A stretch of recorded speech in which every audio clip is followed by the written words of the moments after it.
नमस्कार, welcome to accurate yoga. तो दोस्तों, जैसा कि आपको पता है यूजीसी नेट दिसंबर 2023 का जो एग्जाम होना है हमारा योग विषय में या अन्य जो भी आपके सब्जेक्ट हैं, उनका फॉर्म आ चुका है।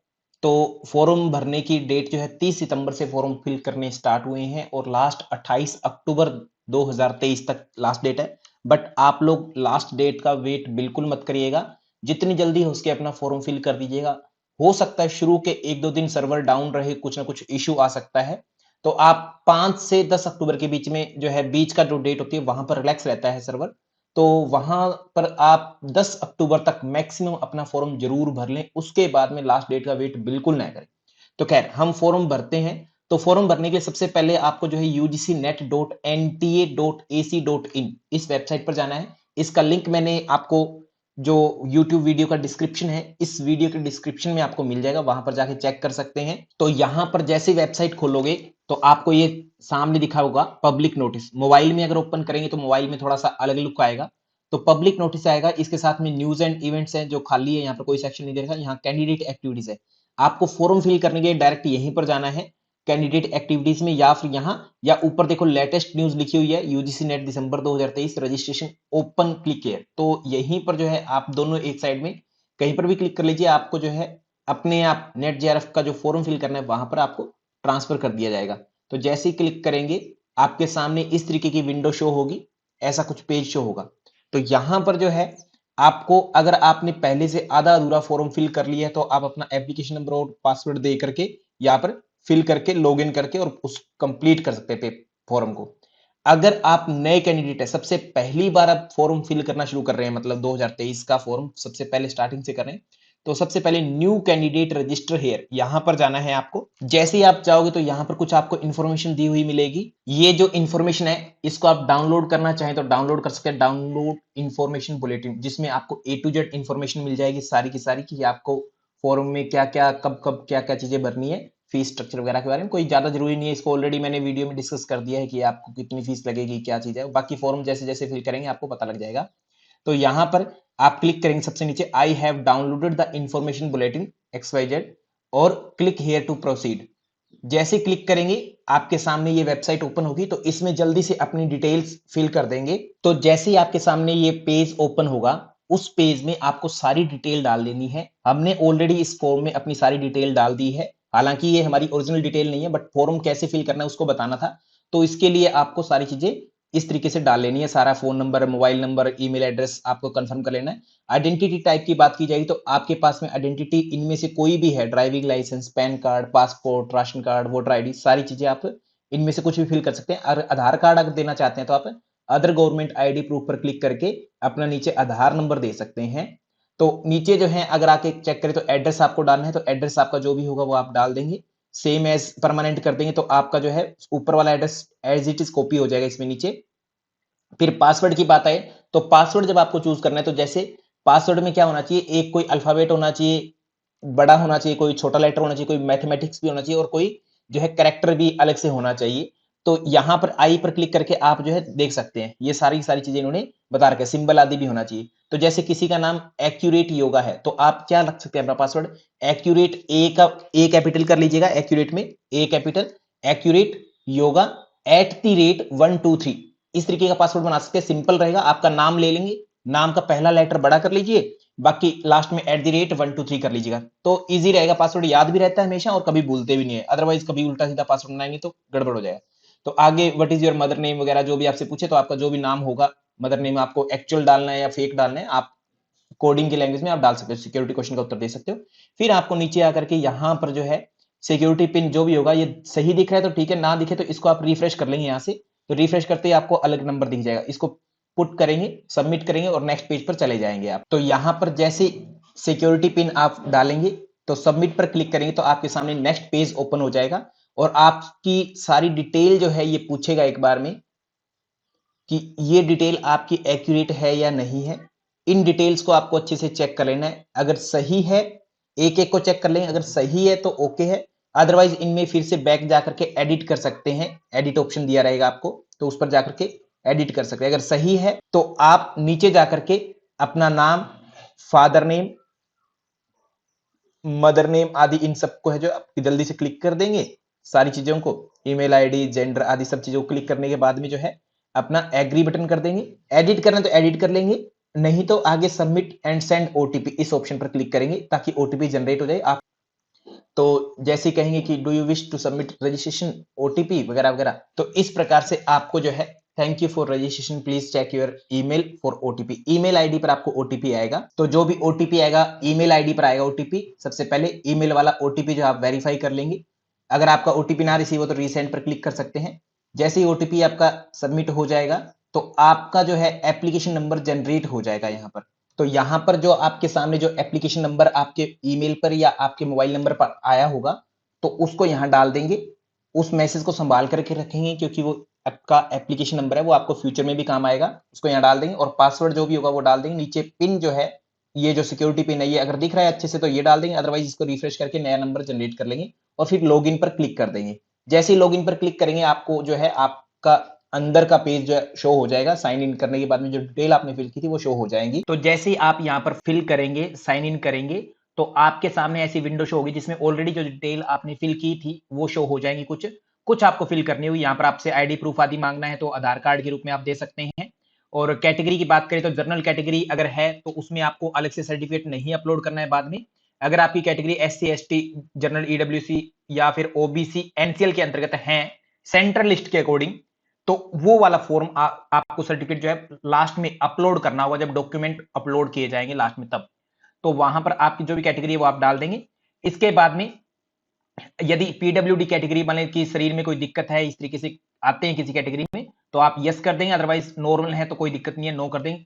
आपके दिक्कत होने के बावजूद भी सर्टिफिकेट होना जरूरी है। अगर सर्टिफिकेट नहीं है तो आप PWD में मान्य नहीं होंगे। डायबिटिक पूछेगा, डायबिटिक है क्या? अगर है तो यस कर दे क्योंकि उसके लिए व्यवस्था हो जाती है पानी वानी की। बाकी एक्चुअल में यूजीसी इतना सीरियस नहीं लेती, बस ऑप्शन दे रखा है, ज्यादातर नहीं दिया जाता इस पर कुछ भी। और अगर आगे बोले जाए इस पर तो subject name in post graduate, तो ये जो ऑप्शन हमारा पहले नहीं आ रहा था योग का, ये अभी आ गया है। इसमें आप फिल करेंगे तो यहां पर सबसे नीचे अदर ऑप्शन दिखेगा आपको। अदर, पहले योग दिखता था, अभी अदर दिखेगा। तो इसमें जो है अदर करके आपका जो भी सब्जेक्ट रहा होगा वो आप यहां पर फिल कर देंगे। योगा या योगिक साइंस या योगा एंड कॉन्शियसनेस, जो जहां पर जैसा वर्ड यूज होता है तो वो डाल देंगे। आपकी मार्कशीट पर आपको दिख जाएगा। उसके बाद में आप यहां पर जो है कैप्चा डालेंगे जो आपको सामने शो हो रहा है। अगर ये सही शो हो रहा है तो ठीक है, जैसे मुझे सही दिख रहा है तो मैं इसको सही डाल दूंगा। अगर आपको सही न दिखे तो ये ग्रीन जो घूमने वाले जो दिए गए हैं इस पर क्लिक करेंगे, जिससे ये रिफ्रेश हो जाएगा। जैसे इस पर क्लिक करूंगा तो ये रिफ्रेश हो जाएगा, तो यहां ऐसे हो जाएगा। तो इसके करने के बाद में आप जैसे कैप्चा डाल देंगे, कैप्चा डालने के बाद में आप एग्री पर क्लिक करेंगे और सेव एंड नेक्स्ट पर क्लिक करेंगे। जैसे सेव एंड नेक्स्ट पर क्लिक करेंगे तो आपके सामने नेक्स्ट विंडो ओपन होगी। तो फर्स्ट कॉलम जो आपका कंप्लीट हो जाता है, कॉन्टैक्ट डिटेल्स मांगेगा। कॉन्टैक्ट डिटेल्स में आप अपना एड्रेस आदि जो फिल किया ऑलरेडी वही उठा लेगा ये ऑटोमेटिक। तो ईमेल एड्रेस आदि को भी उठा लेगा। परमानेंट को भी एज इट इज आप करना चाहते हो तो एज इट इज कर दीजिए, अगर चेंज करना चाहते हो तो चेंज कर सकते हैं।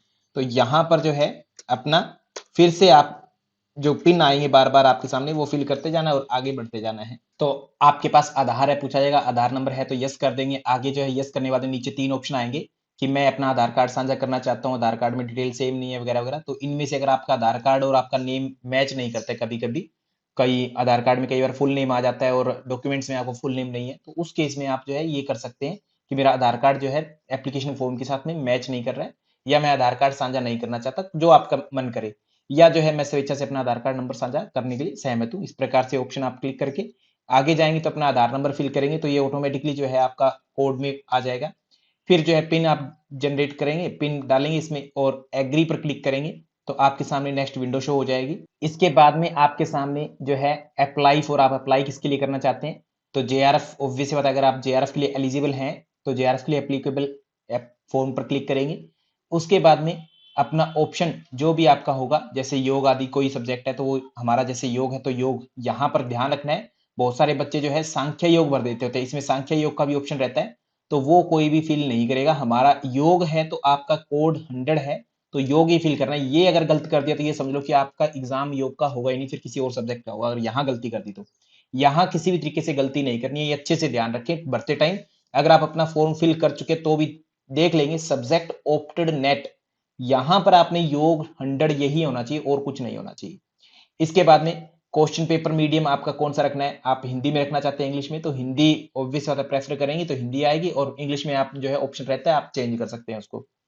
फिर किस स्टेट में किस जगह पर आपको एग्जाम देना है, तो आप एग्जाम देने के लिए जो आपने फॉर्म में अपना एड्रेस भरा है उस एड्रेस के आसपास के ही एरिया आपको शो होंगे, पूरे भारत के स्टेट आपको शो नहीं होंगे। जैसे यहाँ पर किसी बच्चे ने सपोज करो जम्मू कश्मीर भर दिया, तो उसको ये जम्मू कश्मीर के आसपास के एरिया शो होंगे, कर्नाटक, तमिलनाडु, उड़ीसा आदि ऑप्शन शो नहीं होंगे। अगर किसी ने सपोज करो कर्नाटक भर दिया तो उसको कर्नाटक के आसपास के एरिया शो होंगे। तो ऐसे आपको ध्यान रखना है कि एरिया आपको कौन सा चूज करना है, ठीक है। तो ये आप जरूर ध्यान रखेंगे इन चीजों को, तो उसी के अकॉर्डिंग आपका फॉर्म फिल होगा। आप अपनी नीड के अनुसार अपना एग्जाम सिटी और अपना जो लोकेशन है वो फिल कर देंगे। इसके बाद में आपसे डिटेल पूछ जाएगी यहाँ पर कि फादर के ऑक्यूपेशन क्या है, किसी का कोई जॉब करते तो उस तरीके से आप ऑप्शन चूज कर लेंगे। यहाँ पर जल्दी से जो है ऑप्शन चूज करने के बाद में आपके जो फादर गार्जियन की क्वालिफिकेशन क्या है, एजुकेशन है तो आप बता देंगे, अदरवाइज जो है इलिटरेट है तो आप इलिटरेट पर क्लिक कर देंगे। सेम ऐसी मदर के बारे में आप बता सकते हैं जो बताना चाहें। आपका जो ऑप्शन में दिए गए हैं उनसे डिफरेंट ऑप्शन है तो आप अदर पर चूज करके, जैसे किसी का हाउस वाइफ है तो उस तरीके से आप क्लिक कर सकते हैं। तो यहाँ पर जो है फिर से आपसे जो मांगा जाएगा डिटेल पिन, तो उस पिन को आप फिल कर देंगे, एग्री करेंगे पहले और फिर नेक्स्ट पेज पर क्लिक कर देंगे। तो इस प्रकार से ये भी सेव हो जाएगा। आगे जो है आपसे एमए के बारे में आपकी डिटेल पूछा है कि आपने पास किया है क्या है। तो अगर आप अभी एमए के अंदर हैं तो अपीयरिंग पर क्लिक करेंगे, अगर पास हो चुके तो पास पर क्लिक कर देंगे। फिर जो है स्टेट ईयर ऑफ पासिंग, कब पास किया था, तो अपनी मार्कशीट में 4th सेम की जो मार्कशीट है वो किस ईयर की है, तो उसके हिसाब से आपका पासिंग ईयर माना जाएगा, तो उसी को आप पासिंग ईयर कहेंगे। तो यहाँ पर मैंने ऑलरेडी फॉर्म फिल कर दिया है, तो ये डिटेल आपके सामने दी गई है। अगर आपसे पूछा जाए यहाँ पास है या अपीयरिंग है तो आप पास पर, जैसे पास हो गए तो पास पर क्लिक कर देंगे। अगर आप अभी भी पढ़ रहे हैं कंटिन्यूसली तो अपीयरिंग पर क्लिक कर देंगे। पासिंग ईयर आपका कौन सा था, जो 4th सेम की मार्कशीट है उस पर लिखा होगा, जिस टाइम आपकी मार्कशीट है 4th सेम की वो पता हो जाएगा। दूसरा जो है आपको कोर्स या स्ट्रीम की बात कीजिए तो अदर है, अगर आपका इसमें है दिया हुआ ऑप्शन में ठीक है, अदरवाइज अदर पर क्लिक करेंगे और फिर जो है नोट एप्लीकेबल, माने कि इन्होंने पास कर लिया है तो इनका रिजल्ट जो है आ चुका है तो ये एप्लीकेबल नहीं है, वेटेड नहीं है। अगर रिजल्ट ना आया होता तो आप एप्लीकेबल पर क्लिक करते कि कब तक आ जाएगा रिजल्ट, इस तरीके से शो करते। तो आगे बात करें तो इसमें सब्जेक्ट का नेम आएगा, तो यहां पर जो है आपको कोर्स स्ट्रीम जो पूछा जाएगा, अगर आपका सब्जेक्ट है तो ठीक है, अदरवाइज अदर पर क्लिक करेंगे तो आपके सामने ये विंडो ओपन होगी। यहाँ पर एमए योगाचार्य लिख देंगे या जो भी आपके मार्कशीट में लिखा हुआ है, इस बच्चे की मार्कशीट में एमए योगाचार्य लिखा है तो एमए योगाचार्य लिख दिया। यहाँ पर कहां से किया, इंडिया से, कौन से स्टेट से किया, जिस स्टेट में आपकी यूनिवर्सिटी कॉलेज था उस स्टेट का नाम लिखेंगे। यहाँ पर चाहे आप कहीं से भी, कोई फर्क नहीं पड़ता, तो जहां से आपकी यूनिवर्सिटी आदि थी वो नाम डालेंगे। और नीचे जो है उत्तराखंड जैसे संस्कृत यूनिवर्सिटी, इनका नाम आ गया यूनिवर्सिटी का, तो ये डाल दिया है। कौन से वाली यूनिवर्सिटी है अच्छे से चेक कर लेना, गलती मत कर देना। और नीचे अगर आपकी यूनिवर्सिटी का नाम नहीं आ रहा है तो अदर का ऑप्शन आता है, इसमें अदर पर क्लिक करेंगे तो आप वहां पर टिक कर सकते हैं। फिर आपका रिजल्ट जो भी आया है, रिजल्ट किस मोड में आया है उसको टिक कर देंगे, परसेंटेज में आया है किस तरीके से, तो उसको शो लिखने के बाद में आप आगे चीजें फॉलो कर सकते हैं। डिटेल्स फिल करने के बाद में आप एग्री पर क्लिक करेंगे, नेक्स्ट पर क्लिक करेंगे और आपका डाटा सेव हो जाएगा। आगे अगर आप बात करें तो आपसे पूछा जाएगा कि whether admitted in MPhil, MPhil में है क्या आप, अगर हैं तो ओके कर देंगे, नहीं तो नो कर देंगे। आगे सेम पीएचडी में अगर आप हैं तो ये ओके कर देंगे, यस कर देंगे, नहीं तो ना कर देंगे। सेम ऐसे आगे अगर डिटेल पूछे जाए, कुछ स्पेशलाइजेशन है तो भरे, नहीं तो कोई जरूरत नहीं है, नेसेसरी नहीं है, ये स्टार लगा है बस उसी को आपको चेक करना है, ठीक है। तो रिसर्च वगैरह के अंदर आपने कुछ किया है क्या, अगर किया है तो ये ओके कर देंगे, पीजी के अंदर, पोस्ट ग्रेजुएट के अंदर अगर नहीं किया है तो मना कर देंगे आप। सेम ऐसे आपने कोई गवर्नमेंट एम्प्लॉय आदि हैं तो यस कर देंगे, अदरवाइज मना कर देंगे, नो कर देंगे। और आगे जो है फिर से आपका पिन जो मांगा जाएगा, कैप्चा मांगा जाएगा, उसको आप फिल कर देंगे। अगर सही दिख रहा है तो ओके है, अदरवाइज जो है आप उसको रिफ्रेश करके, ये ग्रीन बटन दिया हुआ है, आप नया जो है कैप्चा क्रिएट कर सकते हैं। उसके बाद में आपके सामने एक नई विंडो ओपन होगी, उस विंडो में आपसे डॉक्यूमेंट अपलोड मांगे जाएंगे, तो डॉक्यूमेंट आप अपलोड कर देंगे। यहां पर ध्यान देंगे जेपीजी और जेपीईजी साइज जो है मिनिमम 10 केबी से 200 केबी के बीच का होना चाहिए, तो ही आपका ये जेपीजी या जेपीजी फॉर्मेट में फोटो होगी तो ही अपलोड होगी, अदरवाइज अपलोड नहीं होगी। सेम ऐसा सिग्नेचर में, सिग्नेचर का साइज जो है 4 केबी मिनिमम और 30 केबी मैक्सिमम जो है आप कर सकते हैं, उससे कम ज्यादा होगा तो आपका अपलोड नहीं होगा साइन। अगर आपका कैटेगरी का कोई विशेष है तो यहां पर तीसरा आइकन कैटेगरी का भी बना हुआ आएगा, यहां पर जनरल कैटेगरी है तो 2 ही आइकन आ रहे हैं। कोई भी कैटेगरी है आपकी तो यहाँ पर 3rd कैटेगरी आएगा, कैटेगरी सर्टिफिकेट, तो उसको भी अपलोड करना होगा, वो आपका पीडीएफ के रूप में अपलोड करना है, उसके लिए भी स्पेसिफिकेशन नीचे लिखे होंगे। तो इसको अपलोड करने के बाद में आप सेव एंड नेक्स्ट कर देंगे। तो जैसे सेव एंड नेक्स्ट करेंगे तो जैसे ही आप अपलोड करेंगे तो आपके सामने कंप्लीट अपनी डिटेल जो है शो हो जाएगी, उनको आप चेक कर सकते हैं कि वो करेक्ट है या नहीं है, ए टू जेड को चेक कर लेंगे अच्छे से। और चेक करने के बाद में जो है आप अपना लास्ट में सबमिट ऑप्शन आएगा, उसको सबमिट कर देंगे। सबमिट में आपसे डिटेल्स पूछेगा कि आपकी क्या-क्या चीजें करेक्ट हैं या नहीं है। तो नाम पर चेक कर लिया, क्या mother name, mobile number, course, mobile number को भी आपको वेरीफाई करना है, सामने आइकन दिया रहेगा, वहां से आप वेरीफाई कर सकते हैं। जब जैसे-जैसे फॉर्म भरेंगे आपके सामने अपने आप ऑप्शन आते जाएंगे। तो ये सब कुछ वेरीफाई कर लेना है आपको कि हाँ जी ये सब कुछ करेक्ट है, इसमें कोई इशू नहीं है। आप खुद जिम्मेदार होंगे इसके बाद में। उसके बाद आपके सामने ऐसी विंडो शो होगी जिसमें आपका नाम, पता आदि सब कुछ होगा, एप्लीकेशन नंबर होगा। तो वहां पर पे नाउ का ऑप्शन होगा, तो पे नाउ पर आप क्लिक करेंगे। यदि आपका कोई डिटेल छुटी हुई है, यदि आपकी कोई डिटेल छुटी हुई रह जाएगी तो ये ऑप्शन शो नहीं होगा, आपको फिल करने के लिए बोला जाएगा। तो साइड में आप मोबाइल वेरिफिकेशन, ये जो आइकन दिख रहा है आपको, इस पर भी आप वेरीफाई कर लेंगे। ओटीपी वगैरह आएगा जो नंबर देंगे आप, तो उसी नंबर पर आपको डिटेल्स वगैरह मिलती रहेंगी। पे नाउ पर क्लिक करने के बाद में आपको ऐसे 3 ऑप्शन शो होंगे। इनमें से कोई भी आप चूज कर सकते हैं। जैसे मैं एसबीआई ई पे चूज करता हूं, आपका जो मन करे आप चूज कर सकते हैं। चूज करने के बाद में आपसे फिर पे नाउ का ऑप्शन आएगा। यहां पर आपके पास में फिर अदर ऑप्शन होंगे, क्रेडिट कार्ड, डेबिट कार्ड, कैसे पेमेंट करनी है। तो आप लोगों को पता है आजकल यूपीआई सबसे इजी है, तो यूपीआई पर आप क्लिक कर देंगे। यूपीआई पर जैसे आप क्लिक करेंगे तो आपके सामने जो है ऑप्शन आएगा, यहाँ पर आपका नेम, पता आदि डिटेल सब लिखी होंगी इसमें। तो इसमें जो है आपके पास ऊपर टाइमिंग चल रही है, 5 मिनट के अंदर अंदर करना है आपको डिटेल, और आराम से हो जाती है इतने टाइम में। तो आपसे क्यूआर कोड मांगेगा, तो इस क्यूआर कोड पर आप क्लिक करेंगे कि मुझे क्यूआर कोड चाहिए, तो आपके सामने क्यूआर कोड ऐसा शो होगा। उसको आप स्कैन करके भी पेमेंट कर सकते हैं। इजीली पेमेंट हो जाएगी। पेमेंट होते ही, पेमेंट होने के बाद में जैसे पेमेंट डन हो जाएगी तो आपका फॉर्म ऑटोमेटिकली, आपका जो फॉर्म था वो आपका ओपन हो जाएगा। फिर जो है आपका इट मींस फॉर्म फिल हुआ माना जाएगा। कभी-कभी ऐसा हो रहा है कुछ बच्चों के साथ में कि जिनकी पेमेंट हो जाती है बट वो अभी भी पेंडिंग शो करता है, तो थोड़ा-सा इश्यू है, वो 1-2 दिन में ठीक हो जाएगा, आपको चिंता करने की जरूरत नहीं है। 2-4 दिन या 5 दिन के अंदर-अंदर अपने आप आपकी पेमेंट अगर डिडक्ट हो गई अकाउंट से, या तो वापस आ जाएगी या फिर आपकी पेमेंट एक्सेप्ट हो जाएगी। दोनों में से एक केस हो जाए तो आपको दोबारा पेमेंट करने की कोई जल्दीबाजी में जरूरत नहीं है, आप रिलैक्स रहें। 2-4 दिन के अंदर अपने आप हो जाएगा अगर इश्यू आता है पेमेंट का तो। So thank you to all, धन्यवाद आप सभी का, थैंक यू सो मच। आप जल्दी से फॉर्म भरिए और ये जरूर निश्चित कीजिए कि फॉर्म भरना है जरूर, क्योंकि बहुत सारे बच्चे क्या सोचते हैं कि सर इस बार तैयारी नहीं हुई, अगली बार फॉर्म की तैयारी करेंगे। ऐसा नहीं है, अगली बार भी तैयारी नहीं होगी। अगर इस बार कंडीशन नहीं बनी तो हो सकता है अगली बार वर्स्ट कंडीशन हो जाए। इसी बार अच्छे से एग्जाम देना है, अगली बार की अगली बार देखी जाएगी, दोबारा देना पड़ा तो, बट इस बार जरूर देना है एग्जाम आपको। So thank you so much, thank you to all, धन्यवाद आप सभी का।